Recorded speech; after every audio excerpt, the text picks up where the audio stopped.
Você já pode ir abrindo a sua Bíblia no Evangelho de João, capítulo 17.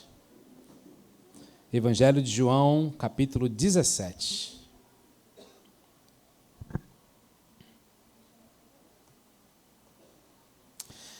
Enquanto você abre a sua Bíblia, nós temos dois recadinhos para você, tá? O primeiro é que sexta-feira que vem, a gente uma vez por mês se reúne para orar e ter um tempo de vigília, de oração, que nós chamamos na Casa Viva de Fluir. A noite do Fluir, vai ter momentos que vai ser o dia do Fluir, né? Nós sonhamos em ter 12 horas de oração e adoração, 24 horas, enfim, Deus vai fazer grandes coisas no nosso meio.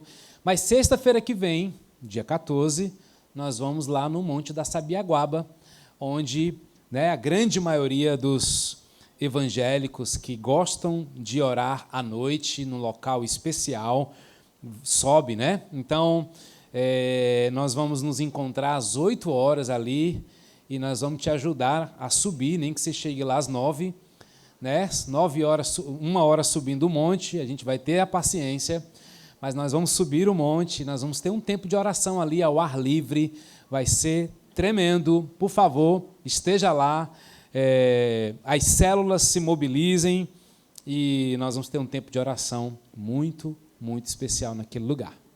Amém? Só deixar esse convite. Tem outro, tem?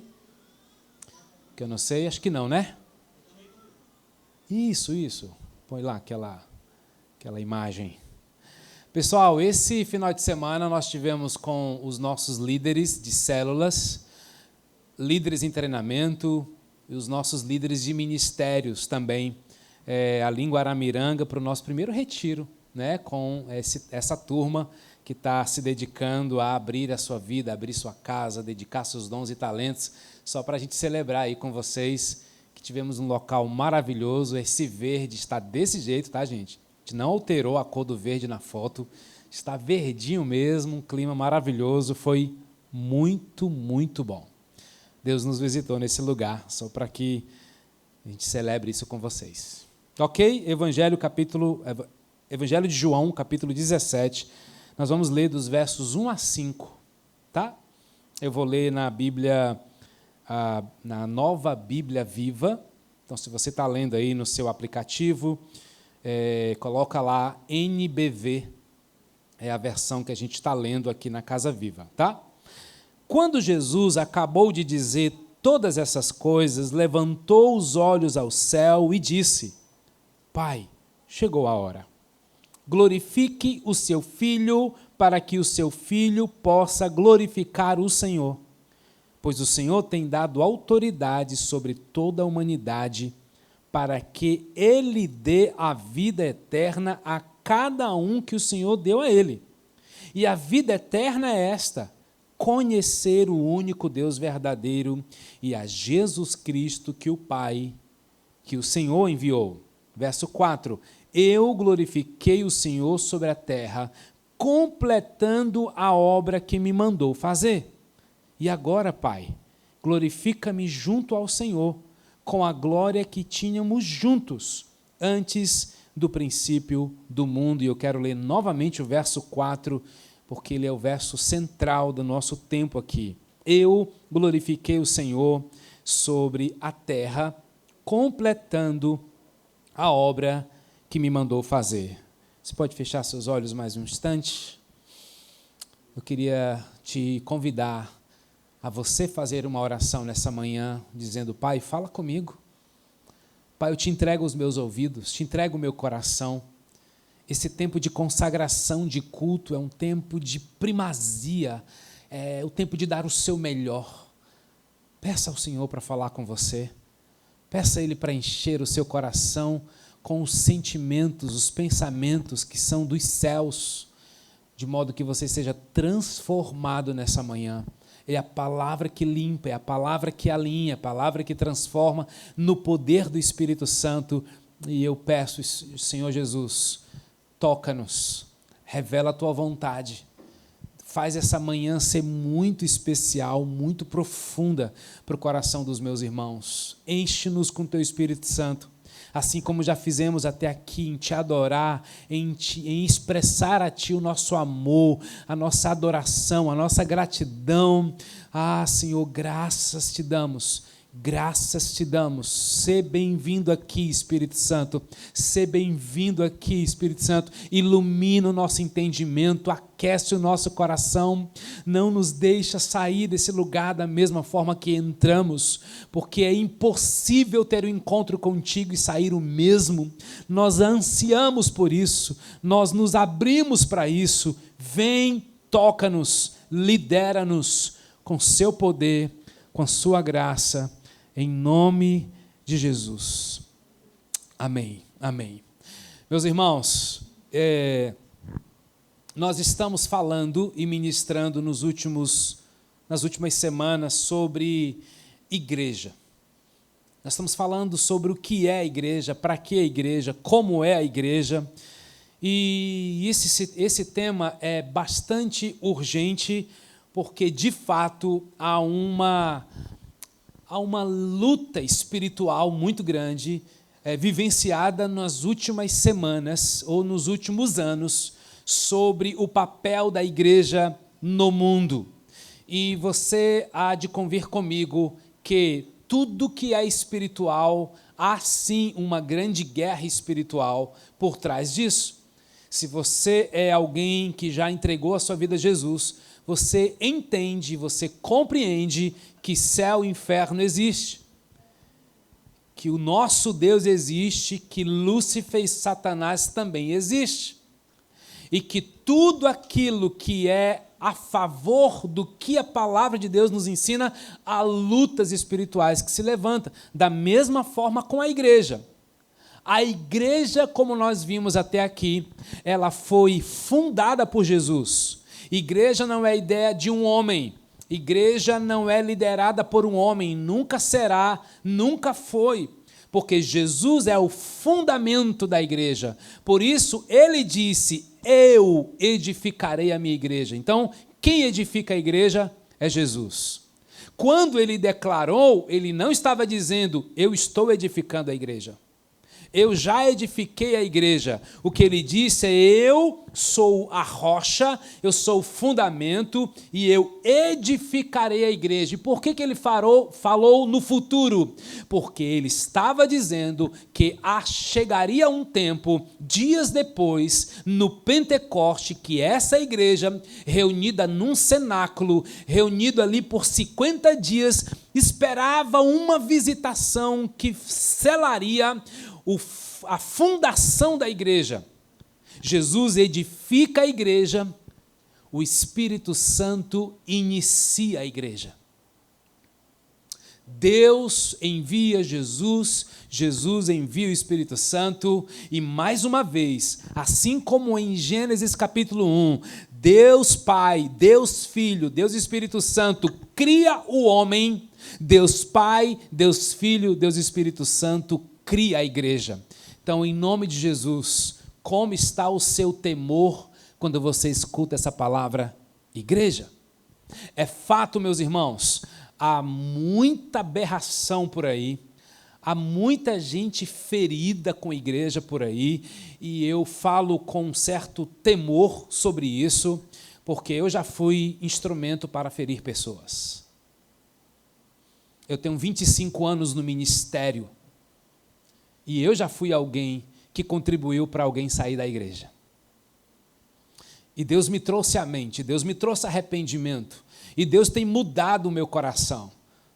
Depois da minha estação no Mato Grosso, quando eu volto a Fortaleza, eu encontro com algumas dessas pessoas, pelo menos 3 pessoas. Eu já tive que pedir perdão de situações de 10 anos atrás, 15 anos atrás, que eu disse, que eu falei, que eu fiz, e que essa pessoa disse, você me magoou.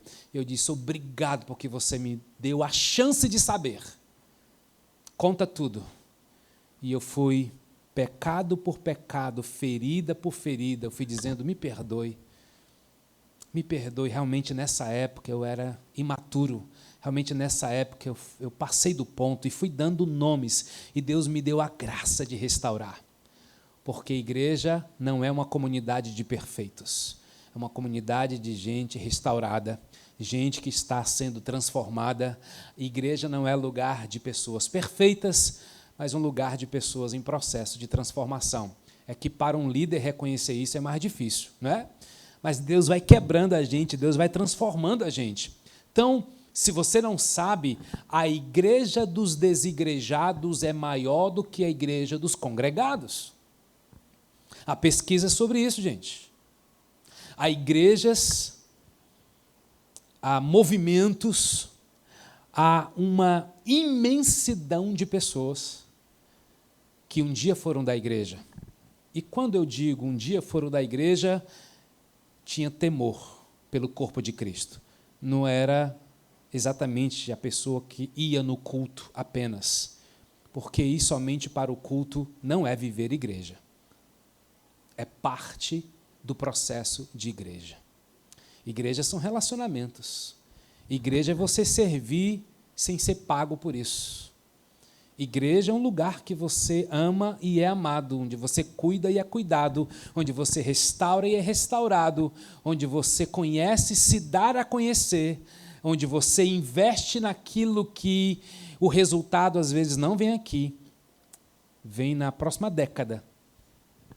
E talvez você nunca verá o resultado de algumas coisas, porque só a eternidade revelará. Mas não foi porque eu errei, não foi porque eu me excedi, que eu desisti da igreja. Muito pelo contrário, amo a igreja cada vez mais e eu sou apaixonado pela igreja de Jesus. Eu também tive motivos para deixar a igreja. Eu também já passei por situações que eu digo, não vale a pena, não é legal. Né? Na mentalidade de um líder, de um pastor, também tive muitos motivos. Mas quando eu olho para a palavra de Deus, gente, Jesus edificou a igreja. E só tem um que é capaz de morrer por ela, é Jesus. Que o seu temor nessa manhã aumente pela igreja de Jesus, porque o cabeça dela é Jesus. E levantou-se um pensamento, um sofisma diabólico, que eu posso ser cristão sem a igreja, que eu posso ser um discípulo de Jesus sem a igreja.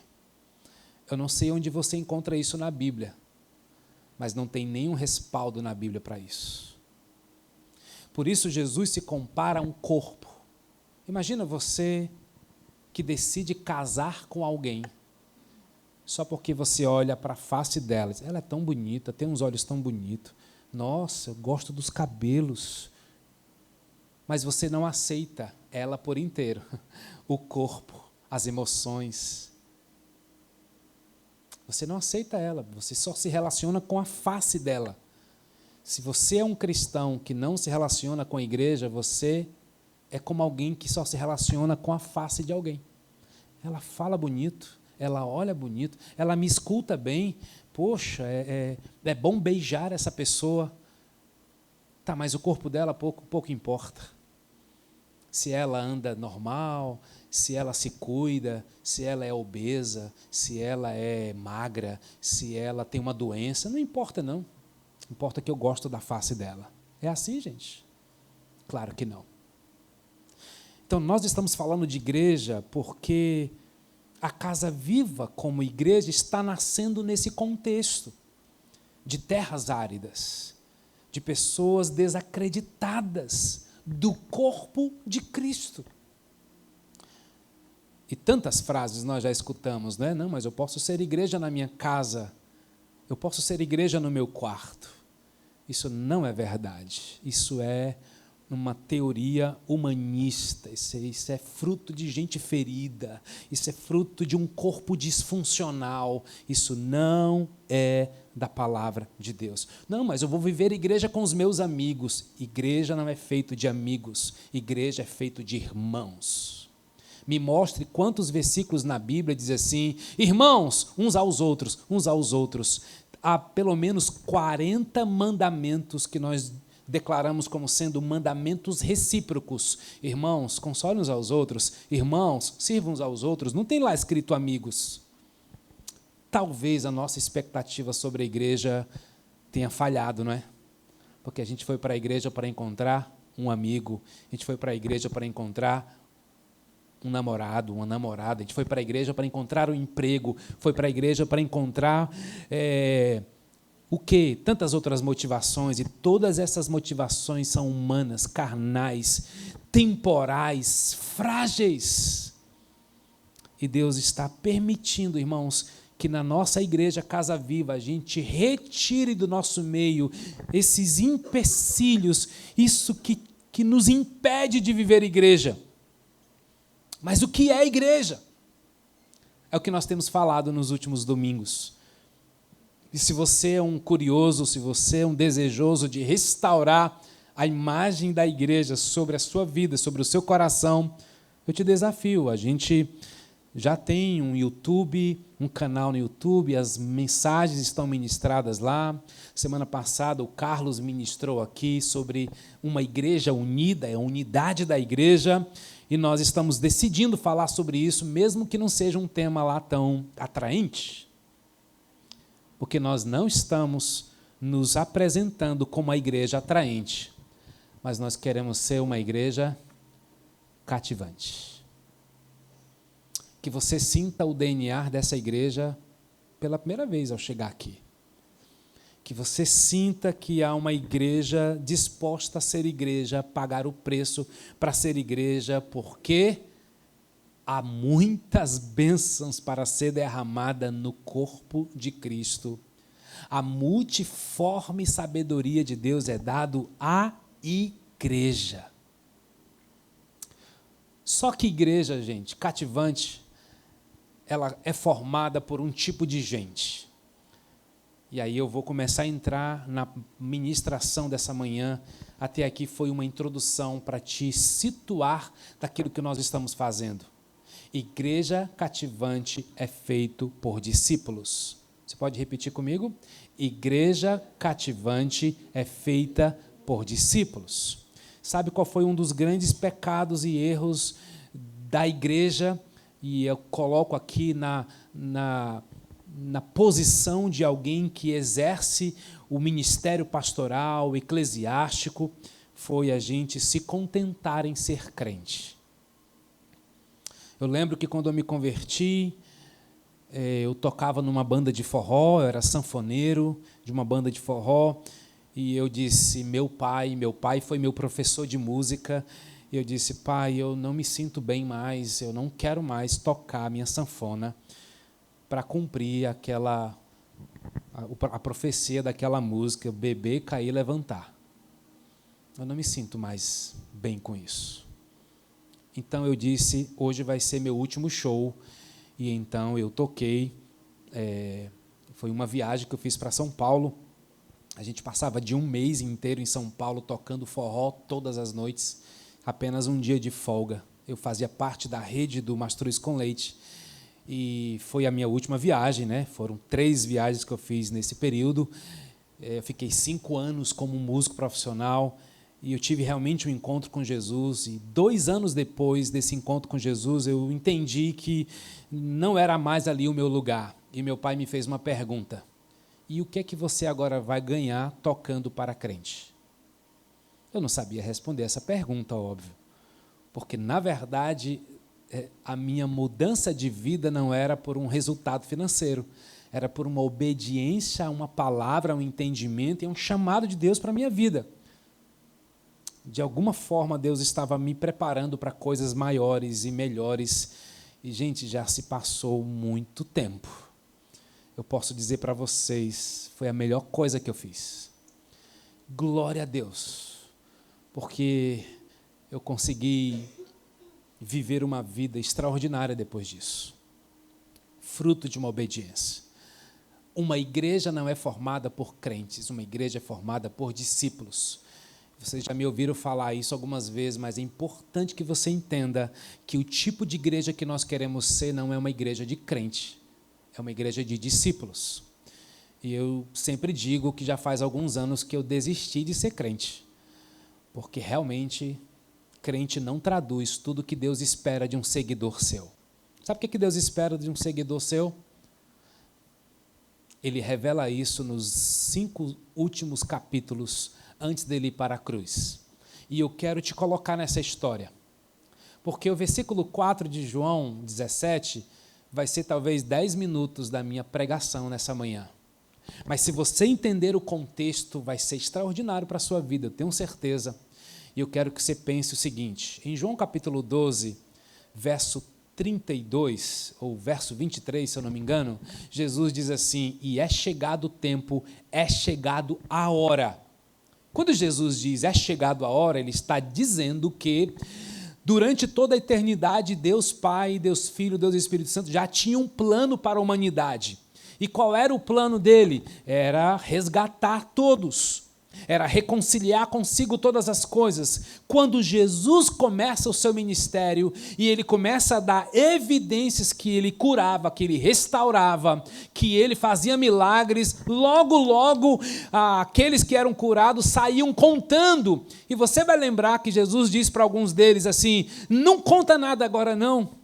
Não diz que eu fiz um milagre agora não, sabe por quê? Porque rapidamente o mundo espiritual entenderia que Cristo era o Cristo que viria para salvar. Você sabe por quê que também foi dado uma ordem para matar as crianças quando Moisés nasceu? Porque na história do Velho Testamento, Satanás, seus demônios, sabia que Jesus se manifestaria. Então nasceu uma pessoa diferente, nasceu uma criança diferente, manda matar todos os bebês. E isso aqui era o mundo espiritual dizendo, Moisés pode ser o Cristo. Por isso que Moisés é uma referência de Cristo. Dá para entender? O que acontece quando Jesus nasce? Mandam matar as crianças recém-nascidas, porque o mundo espiritual reconhecia que o Salvador chegou ao mundo, e ele diz assim, não, o tempo sou eu que mando. Quando Jesus diz em João 12, e é chegado a hora, ele está dizendo, agora sim, eu estou indo para a reta final do cumprimento do meu propósito. E então João capítulo 13, gente, eu queria te desafiar a ler João 13 a 17 essa semana de uma forma diferente. Se você não sabe, esses 5 capítulos, João 13, 14, 15, 16 e 17, representa apenas 2 horas da vida de Jesus. Poderia ter só o capítulo 13 parado ali, né? E o capítulo 18 seria o capítulo 14, porque é uma história, um momento. E se eu fosse você, eu ficaria muito atento ao que Jesus ensinou nos seus últimos momentos. Porque nos seus últimos momentos de vida, ele não fala a crente, ele não fala a escriba, nem fariseu, nem doutor da lei. Ele fala a um público. E sabe qual é esse público? Discípulos. Quem está ouvindo Jesus a partir de João capítulo 13? Só os discípulos. E se eu fosse você, prestaria muita atenção, porque eu vou destacar algumas palavras em cada um desses capítulos, que obviamente não é a profundidade do capítulo, mas eu posso dizer que é a essência daquele capítulo. Irmãos, as últimas palavras da vida de alguém é muito importante. Você sabe o que é que Bob Marley falou nos seus últimos momentos de vida? Dinheiro não pode comprar a vida. Você sabe o que é que Leonardo da Vinci disse nos seus últimos momentos de vida? Eu ofendi a Deus e a humanidade porque o meu trabalho não alcançou a qualidade que deveria ter. Era perfeccionista ou não, rapaz? Você sabe o que Estevão disse nos seus últimos momentos de vida? Vejo os céus abertos e o Filho do Homem em pé, à direita de Deus. Senhor Jesus, recebe o meu espírito. Gente, quem fala as últimas palavras antes de morrer é porque quer cravar no coração de alguém. Essa é uma das mensagens da minha vida, irmãos. E Jesus? O que Jesus disse nos seus últimos momentos de vida? Mas antes, eu preciso te dizer uma historinha que ela é muito impactante e foi para o meu coração.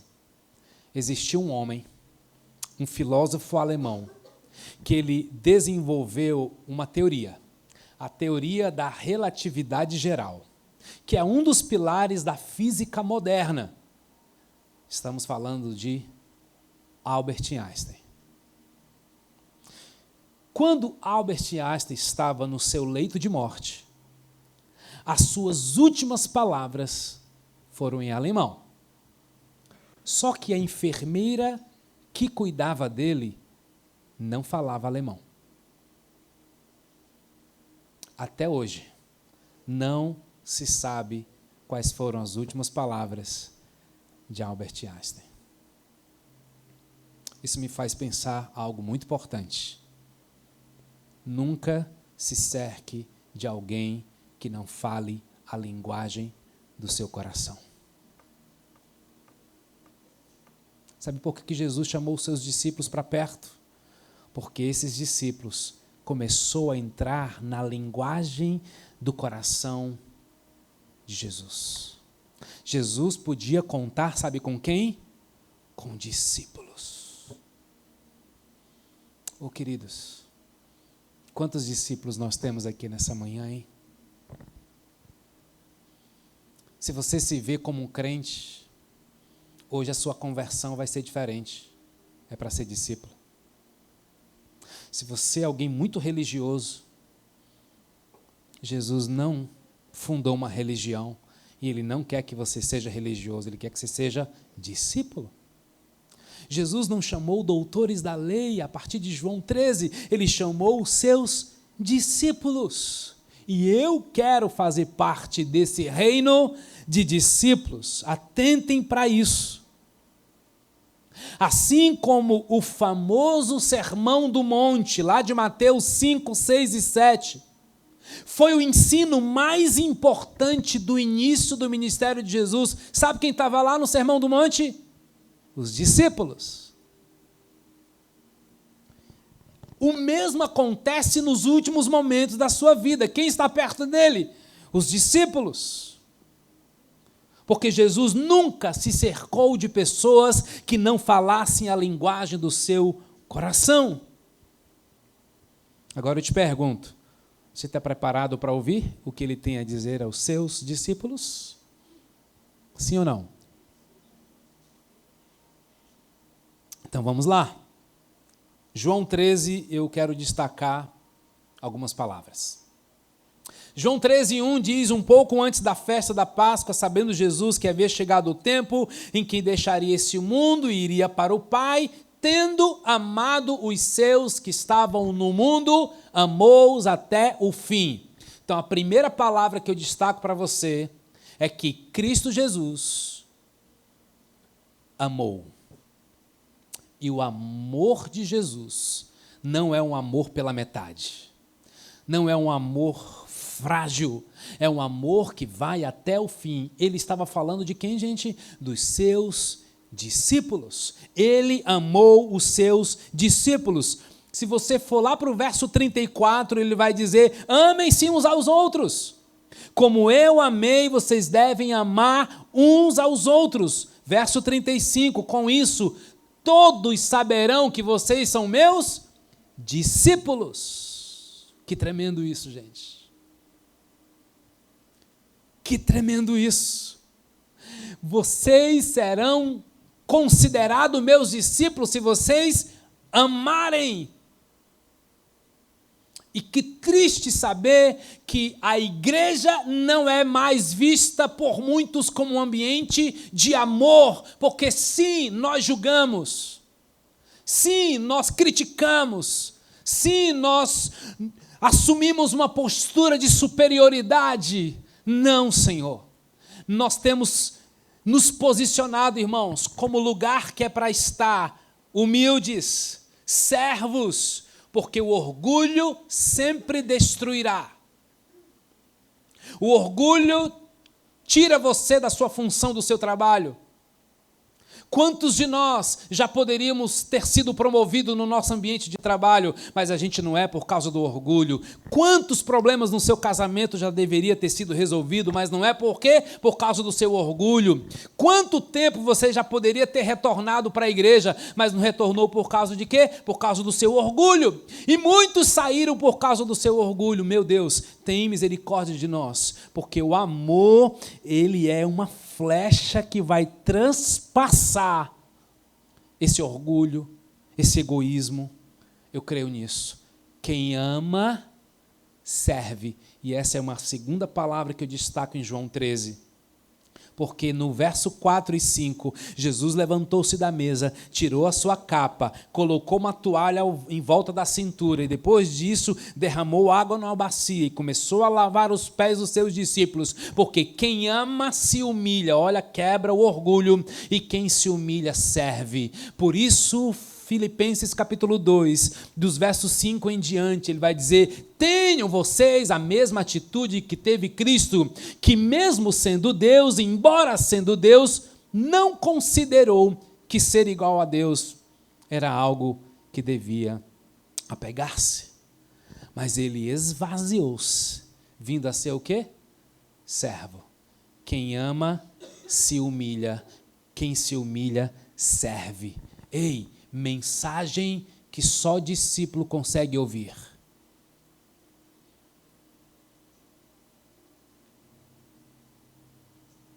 Eu tenho uma impressão de que crente não gosta desse tipo de palavra, porque crente está sempre indo para Deus em busca de algo, querendo exigir algo, buscar algo, e a gente pode acessar, tá bom? A gente tem feito isso aqui na Casa Viva. A gente está batendo na porta. Mas se é só isso, gente, tem alguma coisa errada. Vamos para João 14. Em João 14, ele fortalece os seus discípulos com uma palavra de esperança. João 14, ele diz: não se perturbe o vosso coração. Descanse em mim, creia em mim, eu vou preparar para vocês um lugar, porque na casa do meu pai há muitos aposentos. No verso 18 ele vai dizer: eu não deixarei vocês órfãos. Sabe o que fica para mim em João 14? Esperança. Esperança é conversa de discípulo. Crente olha para o passado.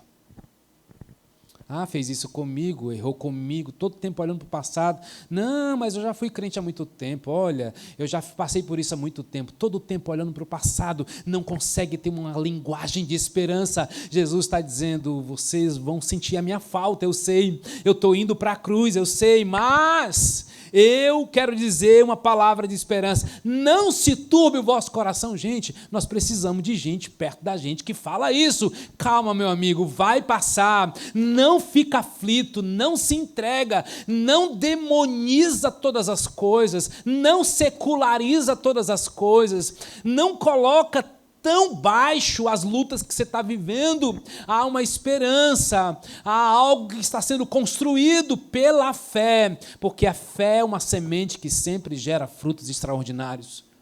Você está sendo cercado por pessoas que te empurram para frente. Sabe por que a fé, o amor e a esperança andam juntos? Porque a fé olha para o passado, o amor olha para o presente, a esperança olha para o futuro. Ele é o mesmo ontem, hoje, eternamente. Por isso eu preciso ter fé para crer que algo aconteceu no passado. Eu preciso de amor para viver hoje e eu preciso de esperança para o amanhã. Porque se é somente para esta vida que eu vivo, diz a palavra de Deus, eu sou o mais infeliz de todos os homens. João 14. Esperança.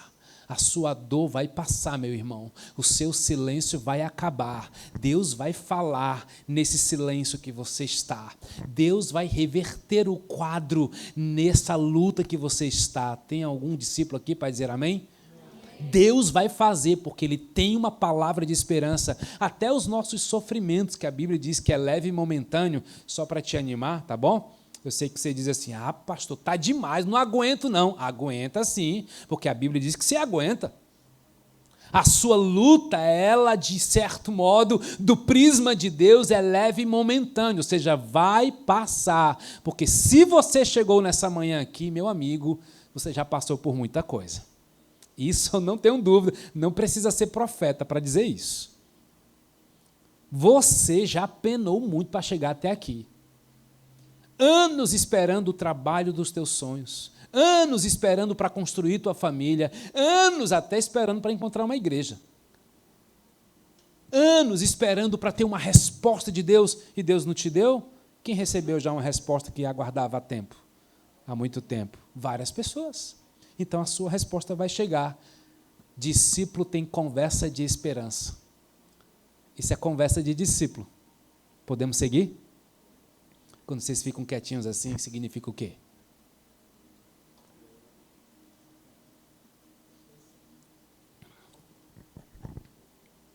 João 15.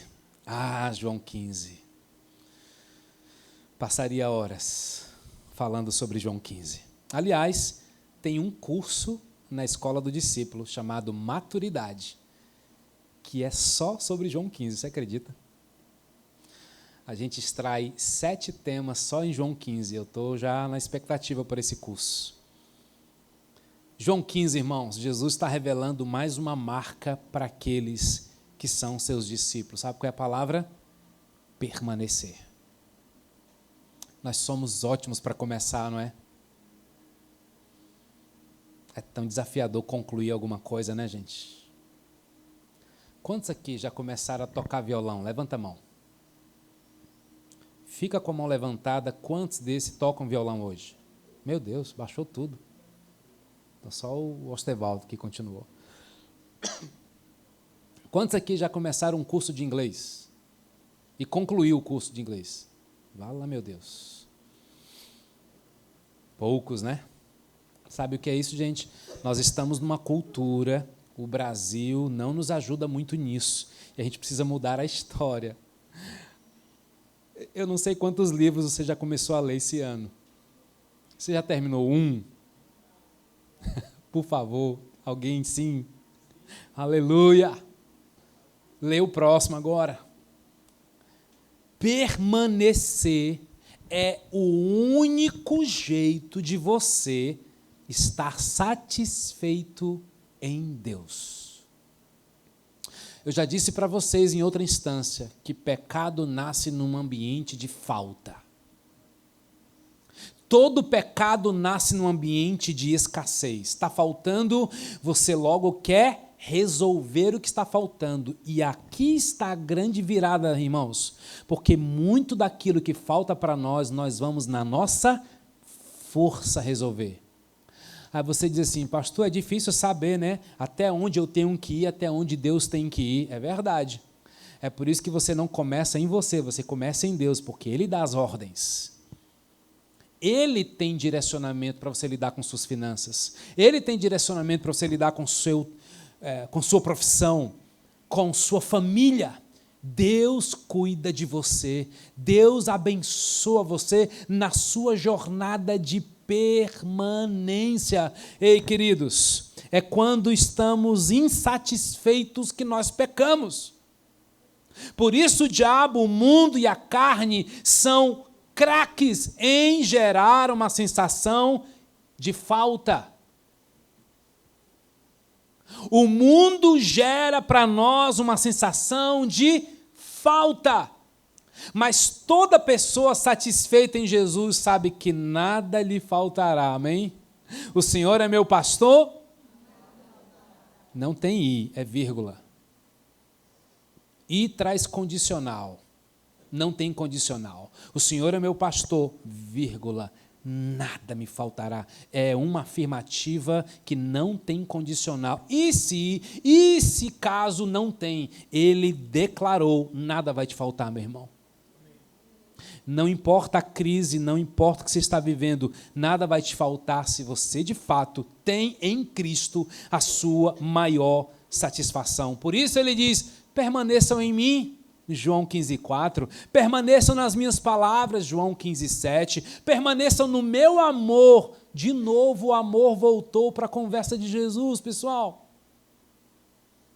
João 13 ele começa dizendo, e tendo amado os seus, amou até o fim. Em João 15 agora ele diz, permaneça no meu amor, porque o amor cura. Não há ninguém que resista ao amor, gente. Aliás, você um dia entregou sua vida a Jesus porque alguém te amou, não é verdade? Você viu o amor na vida de alguém antes de você conhecer Jesus. Alguém falou de Jesus para você, alguém orou por você, alguém insistiu com você, aliás, alguém te convidou para estar aqui nessa manhã, alguém está manifestando amor por você. Permaneça no seu amor. Permanecer uma palavra de discípulo, hein? Como a gente precisa, né, pessoal? Eu fico pensando que, pelo menos na última estatística que eu acompanhei, eram 30 milhões de evangélicos no Brasil e 45 milhões de desigrejados, desviados, que abandonou o convívio do corpo de Cristo.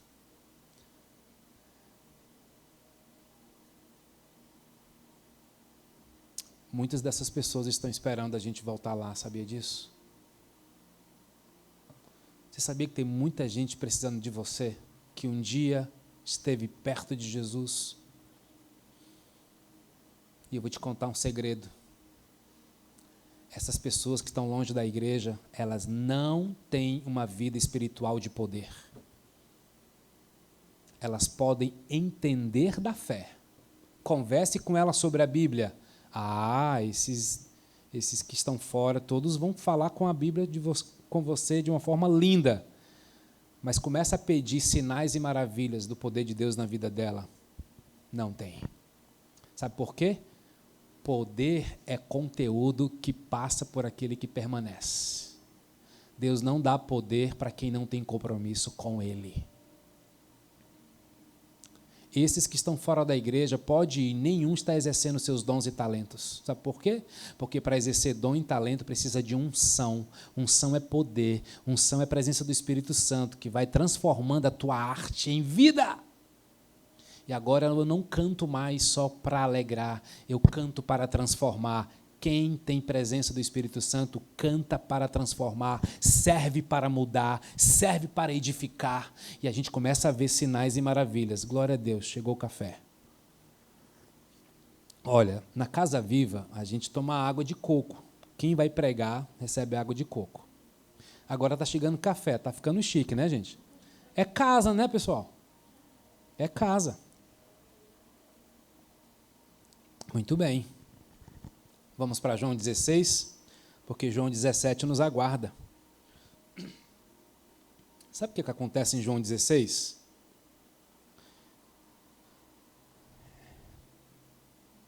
Ele fala de uma pessoa. Ele fala do Espírito Santo.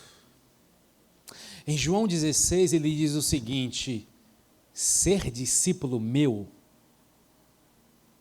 tem um preço a pagar. Você vai permanecer.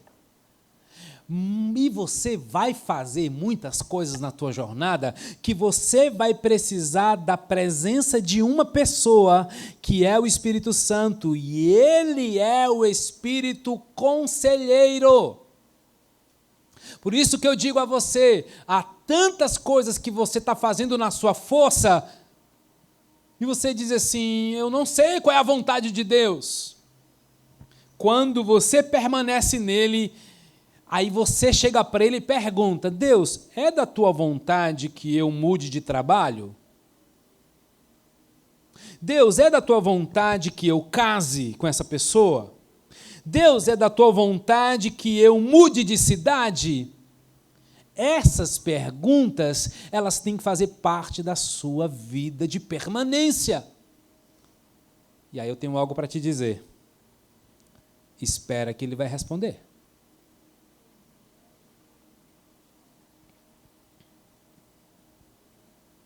Você crê nisso? Quem aqui já fez uma pergunta para Deus e esperou um tempo de resposta e Ele deu? Uau! Tem respostas que é imediata. A quem já experimentou isso? Isso é fantástico, né? Você perguntou de manhã e à noite veio a resposta? A pergunta é: o normal é o quê? É vir logo assim que a gente pergunta? Não. Sabe por que tem resposta? Porque em João 16 fala sobre o Espírito Conselheiro. Você começa a conversar com ele, você começa a perguntar para ele. E sabe o que ele faz no verso 8? Ele é o Espírito que convence do pecado, da justiça e do juízo. Gente, o Espírito Santo é conversa de discípulo. João 13, amor, humildade, serviço. João 14, esperança. E não falei do verso 6. Permita-me. E eu sou o caminho, a verdade e a vida. Jesus não é a chegada, Jesus é o caminho. Isso é bom, né? Na verdade, ele é a porta, ele é o caminho e ele é a chegada. Mas em João 14 ele está dizendo, você vai precisar de mim no caminho. Eu sou a verdade. Meu Deus, esse é um tema que deixa a gente nervoso. Que verdade é essa? Quem é que tem a verdade? Jesus é a verdade, pessoal. Por isso, nenhuma pessoa na sua vida tem a prerrogativa de lhe dizer com absoluta certeza qualquer verdade. As pessoas da sua vida te dão indicações, te dão direções, te influencia, te apoia, te ajuda. A verdade é Jesus, é uma pessoa. Eu sou o caminho, a verdade e a vida. Em João 15 a palavra é permanecer. Permanecer em quê? Nele, intimidade com ele, na palavra dele, conhecimento dele e no amor dele, porque quem ama se relaciona. Eu gosto de dizer que a outra face do amor é relacionamento, porque quem ama e não se relaciona, em algum momento ou em alguma estação, é tido como um hipócrita. Porque você dizer que ama e não demonstrar que ama, fica meio sentimental. Agora, tem gente que é bom de relacionamento, mas não ama. Aí vira coleguismo, nenhuma coisa nem outra. Se relacionar sem amor é frágil. É o coleguismo, é gente boa, bacana, é o colega, mas na hora que o amor te exige um passo de fidelidade, um passo de hombridade, um passo de integridade, a gente vai quebrando princípios. Isso aqui é uma outra conversa. O que tem de gente quebrando princípios em nome do amor não é brincadeira, gente. Princípios não se quebra, princípios se cumpre, porque quando você quebra um princípio, o princípio quebra você. Tem coisas que Deus nunca te deu nem a chance de perguntar, e tem coisas que a gente pergunta para Deus. Não há oportunidade na Bíblia, não há liberdade na Bíblia, não há espaço na Bíblia para você questionar a fidelidade dele. Mas a gente questiona. Mesmo que nós sejamos infiéis, o que a Bíblia diz, ele permanece fiel. Então, nunca questione a fidelidade de Deus. Ele não muda. Esses dias, no devocional com os meus filhos, a Bianca perguntou, pai, o que Deus não pode fazer? Não pode quebrar princípios, filha. A única coisa que Deus não pode fazer. Então, Deus nunca vai mentir. Então, Deus não pode mentir. Deus não pode negar a si mesmo. Mas vamos falar, filha, do que Deus pode, porque é isso que importa. Agora a gente chega em João 17. João 17 para ligar com o tema do nosso culto. Uma igreja cativante é feita de quê? De discípulos. Pessoal, eu fico imaginando João 17 assim. João 13 a 16, Jesus está com seus discípulos. Jesus não está no templo, Jesus não está em um lugar com a multidão. Nessa conversa de João 13 a 16, a mulher samaritana não está lá, Zaqueu não está lá, o cego Bartimeu não está lá. Não tem essa turma. Ele teve encontro com Jesus, maravilhoso, a mulher samaritana teve encontro com Jesus, mas ela não estava nessa conversa. Porque conversa de discípulo necessariamente há relacionamento, há discipulado, há vida na vida, a intencionalidade. Jesus chamou esses discípulos no início do seu ministério, gente. Jesus passou 3 anos fazendo tudo que ele fez com 12 homens atrás dele, dando trabalho, fazendo pergunta que não tinha nada a ver, às vezes sendo usado pela boca de Satanás, porque Jesus tinha uma intenção com eles. Qual era a intenção de Jesus? Eu te glorifiquei na terra, verso 4. Olha de novo para esse texto. Eu te glorifiquei na terra. Na Bíblia Viva vai dizer, eu glorifiquei o Senhor sobre a terra, fazendo o quê? Completando a obra que me mandou fazer. A grande pergunta que eu sempre faço é, qual foi a obra que Deus mandou Jesus fazer? Porque Jesus curou os doentes, amém? Mas ele curou a todos? Não. Jesus perdoou uma mulher prostituta, mas Jesus conversou com todas as prostitutas da sua época? Não.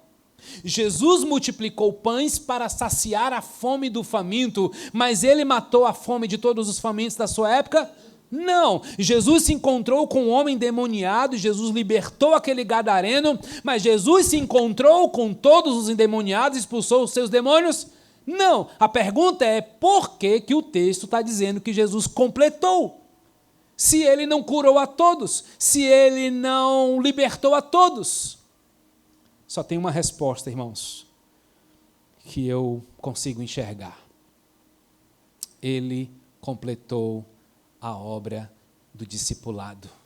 Ele fez discípulos.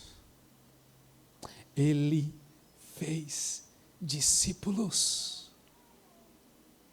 Irmãos, Jesus fez milagres, multiplicou pães, deu vista aos cegos, libertou pessoas das garras do diabo, ele curou pessoas, mas a finalidade de Jesus era completar a sua missão até o fim, e esta missão que passa pela cruz do Calvário era formar 12 homens iguais a ele, que levaria adiante o que ele estava fazendo naquele tempo. Jesus amava as pessoas, pessoal, ele era inclusivo, ele chamava todos para segui-lo, ele chamou pescadores, ele chamou os cansados, ele chamou os sobrecarregados, ele chamou as prostitutas, ele chamou as crianças, e essas pessoas ele chamou para ser os seus discípulos, os seus seguidores, devolvendo a elas vida, propósito, missão. Jesus veio para resolver o vazio do coração do homem e devolver a ele a verdadeira satisfação. Por isso que ele diz, permaneçam em mim, pois a finalidade de Jesus na terra era completar a sua missão de fazer apenas 12 homens iguais a ele. Mas por que 12, pastor? Por que não 300 se Jesus tinha esse poder? Porque ele estava ensinando para mim, para você, que você pode passar por essa vida e marcar a vida de pelo menos 12 pessoas. A pergunta que eu já te faço é, tem alguém que você já marcou de modo a mudar a eternidade dessa pessoa?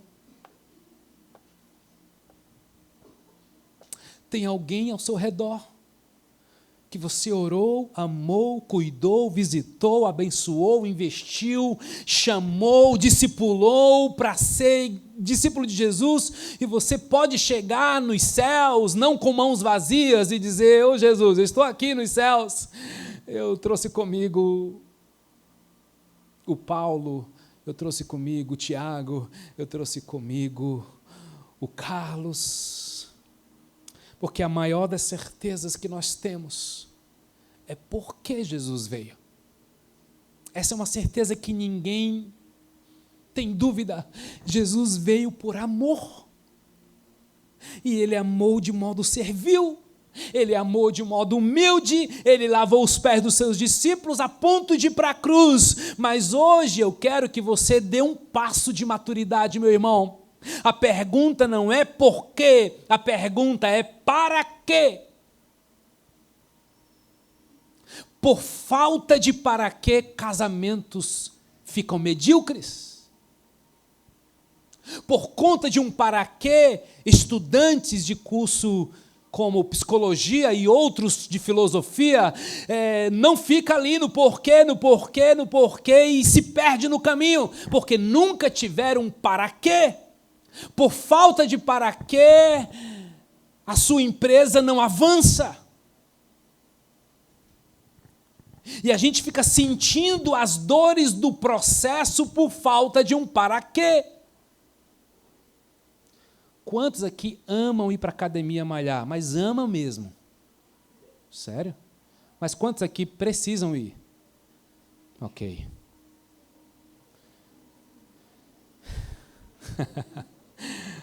Veja só. Você sabe por que você não ama a academia? Porque a academia não foi feita para ser um para quê. A academia foi feita para ser um como. Sabe onde é que você vai encontrar o seu para quê? Quando você entender que o seu corpo precisa de movimento e você precisa ser feliz para encontrar o seu movimento. Eu encontrei na corrida. Então eu me submeto à academia porque eu encontrei o meu para quê. Tá, a grande maioria vai para a academia porque o médico deu uma ordem. Segundo, porque você quer emagrecer. Tudo bem, mas eu quero te desafiar a algo. Encontre o seu para quê. Jogadores de futebol precisam de academia. Eles têm um para quê. Corredores, se não malhar, se quebra. Nunca vai ser um maratonista, porque ele encontrou o seu para quê. Gente feliz em academia é gente que tem um para quê. Se você tem que ir porque você recebeu uma ordem do seu médico, a gente já vê na tua cara que tu não está feliz ali. Entende? A grande pergunta é, para que Jesus foi para a cruz, gente? Porque você já sabe, porque Deus amou o mundo de tal maneira que deu o seu Filho unigênito para quê? Porque, metade do versículo, agora vamos para o para quê? Para que todo aquele que nele crê não pereça, mas tenha vida eterna. Está fazendo sentido? Crente fica só com a metade de João 3,16. Ah, mas Deus me ama. Ah, eu sou amado. Isso é verdade. Intocável isso. Agora, vai para o para quê, meu amigo. Jesus tinha um para quê. E qual é o teu para quê? Para que todo aquele que nele crê. Opa, Jesus já colocou a responsabilidade sobre você. Se você não crê nele, você não tem vida eterna. Mesmo que você saiba que ele te ama. Forte, né? Para que você é um discípulo? Para você fazer o que Jesus fez. Pastor de Deus, eu achei que era só para eu me livrar do inferno. Não, isso tem a ver com a primeira parte de João 3,16. Você não vai mais para o inferno, está tudo certo. Você recebeu o Espírito Santo, está tudo certo. Está tudo certo, você vai para o céu. Mas para quê mesmo? Crente anda com Jesus para ir para o céu. Discípulo traz o céu para a terra. Então, meu amigo, nossa tarefa aqui é esvaziar o inferno e povoar os céus. Oh, Jesus, isso é um sonho do meu coração. Acima de tudo, é um desejo do teu coração, Jesus, é a tua palavra. Vou te dizer o que Jesus fez. João 17,6, ele revelou tudo sobre o Pai aos seus discípulos. Versos 8 e 14, ele transmitiu toda a verdade aos seus discípulos. Versos 9, 15 e 17, ele intercedeu por seus discípulos para que eles fossem protegidos pelo inimigo e santificados pela palavra.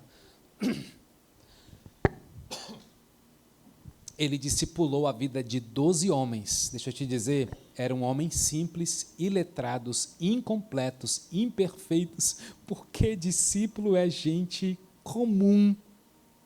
E ele investiu em gente comum, em gente normal, em gente natural, para que eles vivam agora o sobrenatural.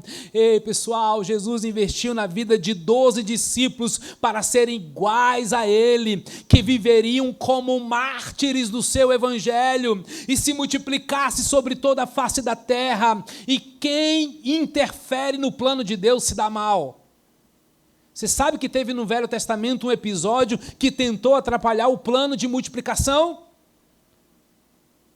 Torre de Babel, Gênesis capítulo 11. Sabe o que é Gênesis capítulo 11? Uma intervenção humana e diabólica para interferir num plano de Deus. Porque Deus nunca nos fez para a gente ficar aglomerados para sempre. Por isso que a grande família chamada igreja não é um templo. Por isso que a igreja não é esse ambiente aqui, gente. Igreja só é igreja quando ela brilha Jesus para os de fora. Igreja só é igreja quando a gente olha para a face um do outro e percebe as lágrimas um do outro, as dores uns dos outros, e a gente é vida na vida, cuidado, zelo, serviço, bondade. A gente vive para abençoar a vida uns dos outros. Sabe por quê? Porque quando você abençoa alguém, você está sendo abençoado por alguém. Jesus, lá em João 17, não orou dizendo assim: Pai, lembra-te quantos cestos sobraram no dia da multiplicação. Esse milagre foi top, né, Pai? Jesus não fez isso. Jesus não orou dizendo assim: Pai, te lembras do gadareno? Muito demônio saiu daquele rapaz, hein? Jesus não orou dizendo assim: Pai, lembra-te da mulher sofrendo aquela hemorragia, ela foi curada, que massa. Jesus não fez nada desse tipo de oração na sua prestação de contas do seu ministério. Jesus fez discípulos. Sabe o que Jesus disse? Eu revelei a eles, eu amei a eles, eu orei por eles, eu guardei a eles, e agora eu estou enviando eles. Isso é demais, gente. Isso é demais, porque ele enviou seus discípulos por todo o planeta. Ele fez desses discípulos pessoas cheias do seu poder. Para que, gente? Para que Jesus fez isso? Para gerar 12 homens iguais a ele, com a capacidade de se multiplicar, e esses 12 se tornariam rapidamente 24, 48, 96, 192, 384, 768, e a multiplicação foi exponencial. Em 300 anos, aqueles 12 discípulos se multiplicaram 15 vezes, e já não eram mais 12, agora eram 3 milhões de novos discípulos no mundo. Isso é tremendo, gente. Isso é tremendo.